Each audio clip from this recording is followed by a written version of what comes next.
এখন যেটা করতে চাই সেটা হচ্ছে যে আমি চাই আপনাদের যে ঘটনা, প্রথম ঘটনাটি পড়ে শোনাতে, এবং সেই ঘটনাটি যেভাবে লেখা আছে আমি সেভাবেই পড়ছি। আসসালামু আলাইকুম রাসেল ভাই, আশা করি ভালো আছেন। আমি জানি আপনি সব সময় ভালোর দলে। ভূত.com-এ আসা আমার সম্ভব না। আমি এর আগে একটা ঘটনা পাঠিয়েছিলাম। আমি পুরান ঢাকার রায় সাহেব বাজারে থাকি। আজ আমি যে ঘটনাটা বলবো সেটা আমার মেয়ের টিচারের কাছ থেকে শোনা। এই ঘটনাটি টিচারের চাচাতো ভাইয়ের সাথে ঘটেছে। আমি যেভাবে শুনেছি তা আমি সেভাবে লিখলাম। তার চাচাতো ভাই মোট 3 জন। যে ভাইয়ের সাথে ঘটনা ঘটেছিল সে ছিল বাড়ির বড় ছেলে। যে ঘটনাটি দেখেছিল সে তার ছোট ভাই।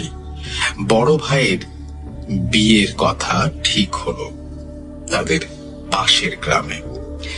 মেয়ে দেখে বাড়ির সবাই খুব পছন্দ হলো, কারণ মেয়েটি খুব সুন্দর। তবে তার বড় ভাই বিয়ে করতে রাজি হলো না। তারপরও মা বাবা যেহেতু চেয়েছিলেন, তাদের ওপরে কোনো কথা বলল না সে। বিয়ের দিন ঘনিয়ে আসে। গায়ে হলুদের রাতে মেয়ে ছেলেটা দেখে যে বাড়ির সবাই ঘুমিয়ে পড়েছে, তবে তার ভাই একা বাড়ির বাইরে বড় একটি আম গাছের ওপরে তাকিয়ে আছে। মেজু ভাইটি এগিয়ে যেতে সে ঘাবড়ে উঠে বলে, তুই এখানে কেন এসেছিস? যা, শুয়ে পড়, কাল তাড়াতাড়ি যেতে হবে।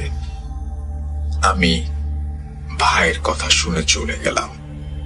আমার বড় ভাই আমাকে অনেক আদর করত। পরের দিন বিয়ে বাড়ি, যেই বিয়ের কাজ সুসম্পন্ন হয়, আমরা নতুন ভাবিকে বাসায় নিয়ে এসে সবাই খুশি হয়ে, অনেক লোকজন এসেছে নতুন বউ দেখতে।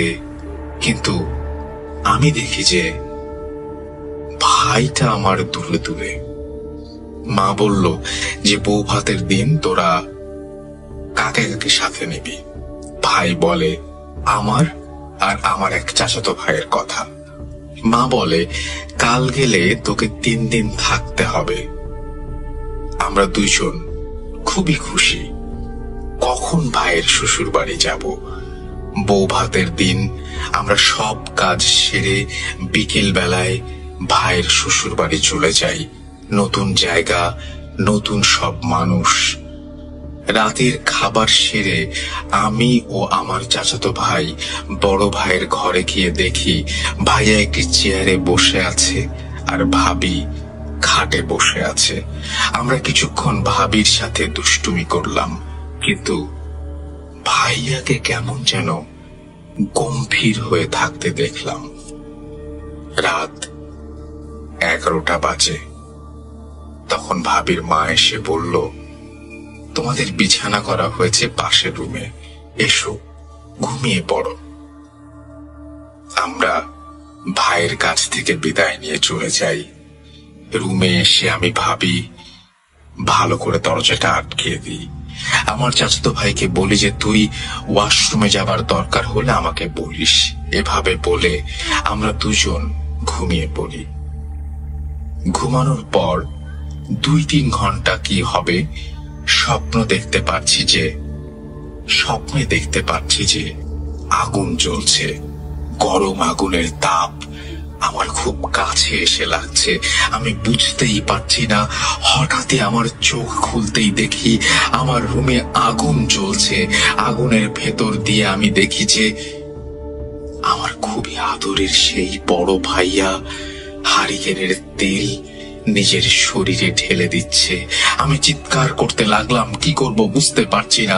পাশে চাচাতো ভাই ও পাগলের মতো চিৎকার করতে লাগলো।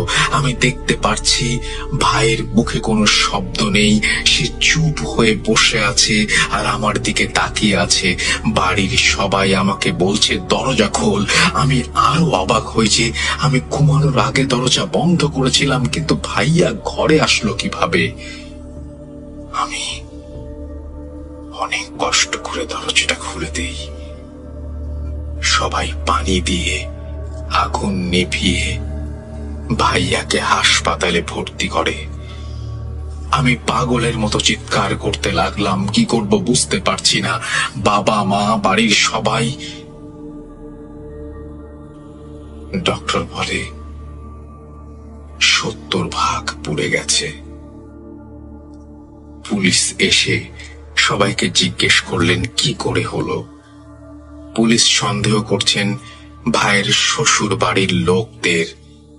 ভাবির মুখে শুনলাম রাতে ভাই নাকি তাকে বলে তুমি ঘুমাও। আমি তাকে বললাম আপনি ঘুমাবেন না? উনি উত্তর দিল না। জানালার কাছে গিয়ে বড় একটি গাছের দিকে তাকিয়ে আছে। ভাবি ভাবল প্রথম দিন, কাল ঠিকই কথা বলবে। তবে ভাবি বলল যে সে কখন কিভাবে ঘর থেকে উঠে গেছে সে জানে না। এভাবে ভাবি বলতে বলতে অজ্ঞান হয়ে গেল। হাসপাতালের বেডে ভাইয়া তাকিয়ে তাকিয়ে সবাইকে দেখছে, আর আমার মা ভাইকে জিজ্ঞেস করছে এটি কিভাবে হলো। সে কোনো উত্তর দিল না। আমার মা ভাই যখন জিজ্ঞেস করলো এটি কিভাবে হলো, সে কোনো উত্তর দিল না, শুধু তাকিয়ে থাকে রুমের একটি কোণায়। দ্বিতীয় দিনে আমি পুলিশকে বলি ঘটনা ঘটেছে আমার সামনে। ওই রুম বন্ধ করে আমি নিজেই ঘুমিয়েছিলাম, কিন্তু ভাইয়া কিভাবে বন্ধ ঘরে আসলো? যখন আগুন জ্বলতে লাগে তখন আমি দরজা খুলে দেই। আমার ভাইকে তারা কিছু করেনি, আমি নিজেই দেখেছি। তারপর পুলিশ চলে যায়। আমি বাসায় আসার পর আমার বাবা আমাকে বলল তোর ভাইয়া বাসায় আসতে চাইছে, কাল সকালে তোর ভাইয়াকে নিয়ে আসতে হবে। ও বাড়িতে আসতে চাইছে, ওর শেষ ইচ্ছেটা পূরণ করে দে। আমি আমার বাবাকে জড়িয়ে ধরে কেঁদে দিই। তৃতীয় দিন সকালে হাসপাতালে দেখি ভাইয়া উপরের দিকে তাকিয়ে আছে, চোখ দিয়ে পানি পড়ছে। আমি জিজ্ঞেস করি তুমি বাসায় যাবে? আমার দিকে তাকিয়ে চোখের ইশারায় হ্যাঁ বলে। হাসপাতাল থেকে আমরা ফিরে আসি 12টার দিকে। বাসায় আসার পর ভাইয়া কেমন যেন করছে। বাবা মা ভাবি সবাই তাকে দেখতে আসছে, কিন্তু সে চুপ করে উপরের দিকে তাকিয়ে থাকে। বিকেল বেলায় আনুমানিক 4টার পর হঠাৎ করে কথা বলতে লাগলো। তাকে সেই বড় গাছের নিচে নিয়ে যেতে বলল বাবা। আমি আমার আরো ভাইরা তাকে চাদরে শুইয়ে সেখানে নিয়ে যাই। এরপর ভাইয়া বাবাকে কানের কাছে গিয়ে ফিসফিস করে বলে এটা আমি করিনি বাবা, যে এটা করেছে তাকে খোদা মাফ করবেন না। এটা ভাইয়া বলার পর আবারও উপরের দিকে তাকালো এবং সেই মুহূর্তে সে মারা যায়। তার ছোট ভাই আজও সেই ব্যাখ্যা খুঁজে পায় না এটা কি করে হলো। বন্ধ ঘরে তার ভাইয়া আসলো কিভাবে? একটা মানুষ নিজের শরীরে আগুন লাগিয়ে চুপ করে বসে থাকে কি করে? ঘটনাটি শুনে আমি নিজে অবাক হই। যদি কারো কাছে এর ব্যাখ্যা থাকে বলবেন। আমার কাছে আরো কিছু বাস্তব ঘটনা আছে, আমি সময় পেলে লিখব। লেখায় কোন রকম ভুল হলে ক্ষমা দৃষ্টিতে দেখবেন। ভূত.com আরো সামনে এগিয়ে যাবে ইনশাল্লাহ। তারপর তিনি নাম লিখেছেন শিল্পী আরাদীপা। তারপরে তিনি শেয়ার করেছেন তার মোবাইল নাম্বার। এই ছিল ঘটনা। আশা করছি আপনাদের কাছেও এই রকম ঘটনা আছে। যদি ঘটনা থাকে তাহলে আমাদেরকে অবশ্যই লিখে পাঠাবেন। আমাদের অ্যাড্রেস হচ্ছে russell.bhoot.com@gmail.com। চলে যাব কিছুক্ষণের মধ্যেই পরের ঘটনায়। আসসালামু আলাইকুম রাসেল ভাই, আশা করি আপনি সবসময় ভালোর দলে আছেন এবং সবসময় ভালো থাকেন, সেটা আল্লাহর কাছে দোয়া করি। আমার নাম অতুল হাবিব। আমার বাসা বগুড়া জেলার ফুলবাড়ি নামক একটি গ্রামে। তো সরাসরি ঘটনায় চলে যাই। আমার ছোট ভাইয়ের নাম নীরব এবং ও এই মুহূর্তে ইঞ্জিনিয়ারিং পড়ছে।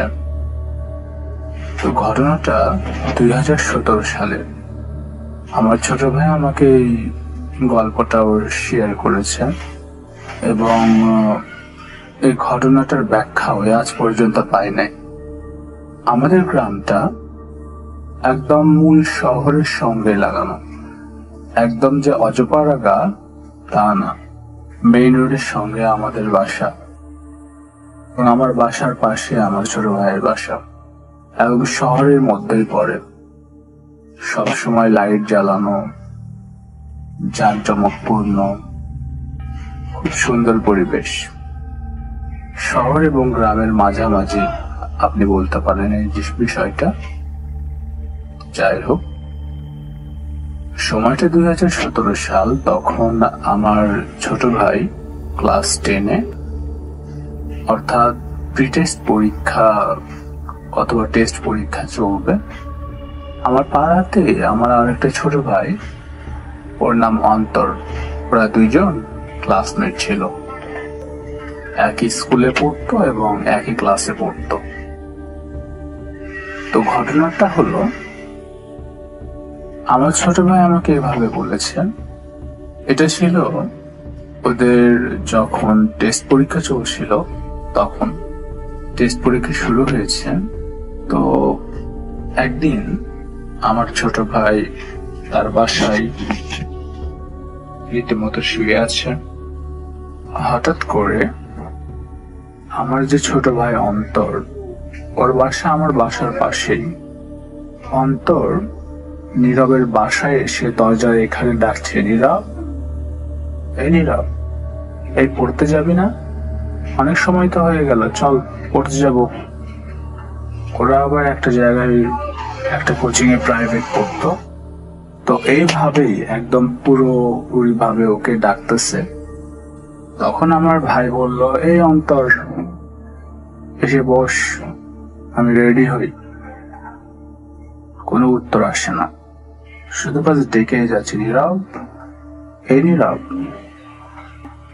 তাড়াতাড়ি ওঠ, যাবি না? দেরি হয়ে যাচ্ছে তো। আমার ছোট ভাই ভেবেছিল যে হয়তো ডাকছে, ভোর হয়ে গিয়েছে। ওদের আবার কোচিং ছিল 6:30টায়। তো তখন আমার ভাই অত কিছু না ভেবেই রেডি হয়েছে। রেডি হওয়ার পর বের হয়েছে।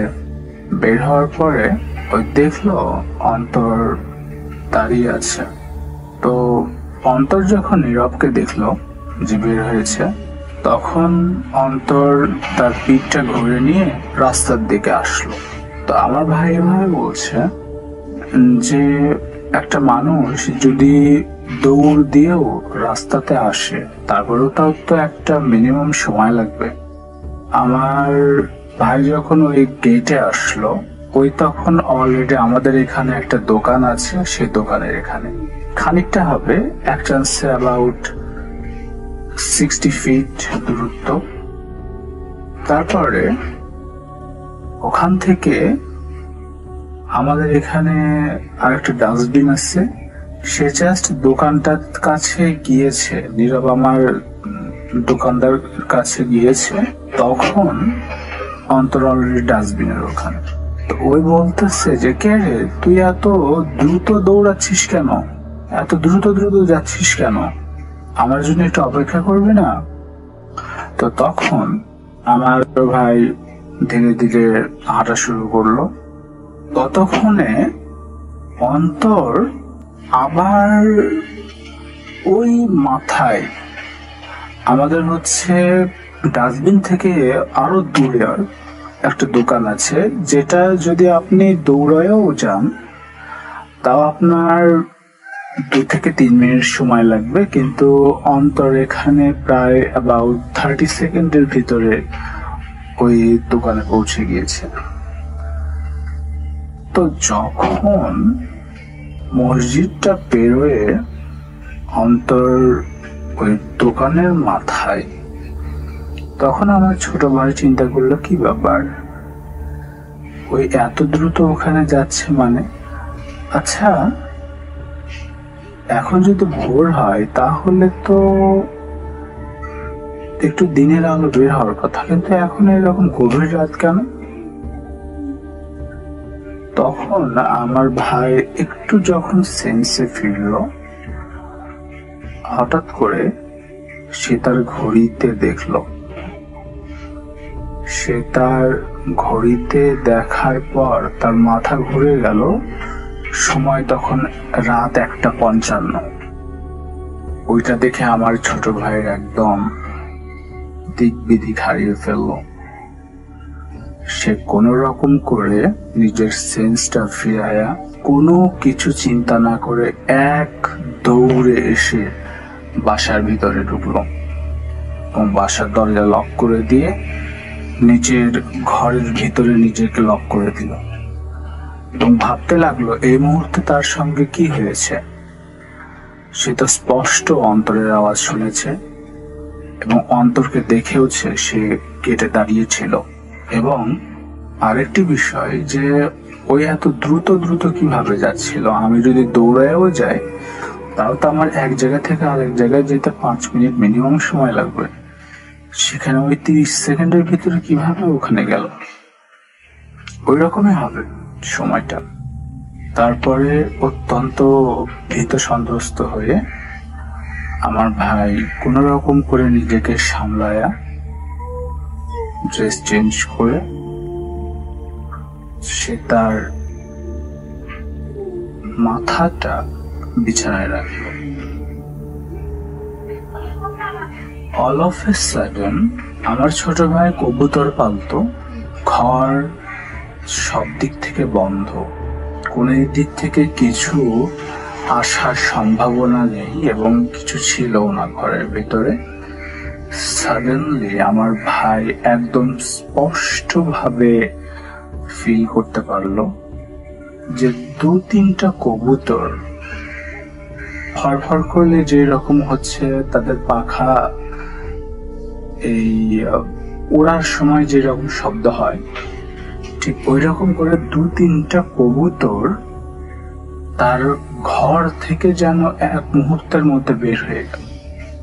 ঠিক ওই রকম শব্দ এবং কবুতরের ওড়ার সময় যে বাতাসটা হয় সে বাতাসটাও আমার ভাইয়ের গায়ে লেগেছে এবং ওইটা দেখে সে আরো হতবাক যে কি ব্যাপার, কবুতর তো এখানে আসার কোনোভাবেই সম্ভব না, এটা কিভাবে কি হলো, আমার সঙ্গে কি হচ্ছে এসব।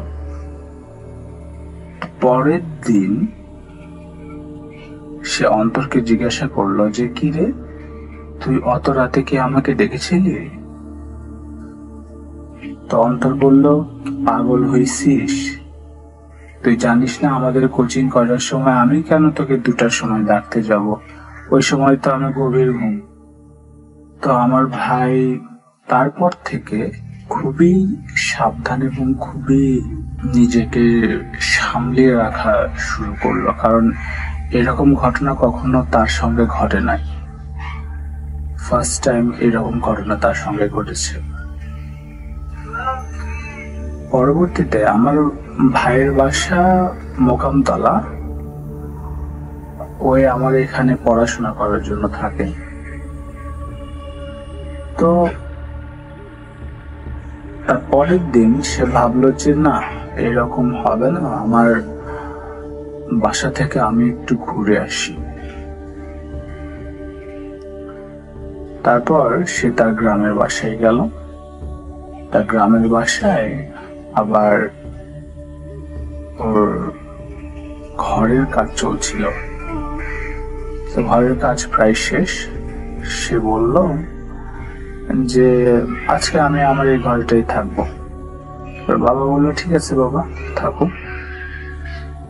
তো ওই যখন হচ্ছে মাথাটা একটু বিছানায় দিয়েছে, ঠিক সেম টাইম 1:55 কি 2টা হবে, ও এভাবে বললো যে বাথরুম থেকে কে জানি তাকে ডাকছে, নীরব একটু বাথরুমে আসো তো, নীরব একটু বাথরুমে আসো তো। ঠিক এইরকম 3বার করে ডাক। সে বুঝতে পারছিল না যে সে কি করবে। সে কোনো না কোনো ভাবে ওই জিনিসটাকে এড়িয়ে ঘুমিয়ে পড়ে। এরকম 2-3 দিন ওকে ডাকা হয়েছে বাথরুম থেকে, যে নীরব একটু বাথরুমে আসো তো, নীরব একটু বাথরুমে আসো তো, নীরব একটু বাথরুমে আসো তো। এভাবেই সে ডাকগুলো শুনে পরবর্তীতে এই বিষয়টা সে তার বাবা মার সঙ্গে শেয়ার করে, এবং তার বাবা মা জিনিসটাতে রেসপন্স করে, যেহেতু একমাত্র ছেলে, রিস্ক না নয় ভালো। তো তাই সে তার বাসাতে মিলাদ করিয়ে নেয় এবং ওখানে দোয়া খায়ের করায় নেয়। তারপর থেকে পর্যন্ত আমার ভাইয়ের সঙ্গে কোনো ঘটনা ইনশাল্লাহ ঘটে নাই। তো এই ছিল আমার ঘটনা রাসেল ভাই। যদি ভালো লাগে অবশ্যই লিসনার্সদের জন্য শেয়ার করে দেবেন, এবং আমারও অনেক ভালো লাগবে। ফিউচারে আরো এরকম ঘটনা আমি যদি পাই আপনার উদ্দেশ্যে পাঠাবো। ঠিক আছে, ভালো থাকবেন রাসেল ভাই। আসসালামু আলাইকুম।